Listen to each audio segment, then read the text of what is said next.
அஸ்ஸலாமு அலைக்கும் வரஹ்மத்துல்லாஹி வபரகாத்துஹு. தினமும் ஓர் இறைவசனம். அல்லாஹ் வழங்கியதை உண்ணுங்கள், பருகுங்கள், பூமியில் குழப்பம் விளைவித்து திரியாதீர்கள்.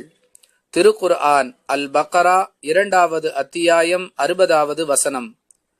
அன்புள்ள சகோதர சகோதரிகளே, அல்லாஹ் உங்களுக்கு வழங்கியவற்றிற்காக அவனுக்கு நன்றி செலுத்தி அவன் கட்டளையிட்டதன் அடிப்படையில் உங்கள் வாழ்க்கையை அமைத்துக் கொள்வதுதான் நீங்கள் அவனுக்குரிய அடிமைகள் என்பதை நிரூபிப்பதற்கான அடையாளமாக இருக்கும்.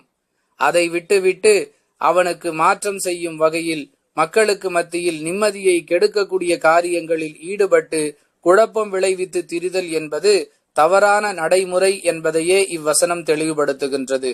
புரிந்து நடந்து கொள்ள முயற்சிப்போம். அல்லாஹ் உதவி செய்வானாக. வாஹிர் தவானா அனில் ஹம்துலில்லாஹி ரப்பில் ஆலமீன். அஸ்ஸலாமு அலைக்கும் வரஹ்மத்துல்லாஹி வபரகாத்துஹு.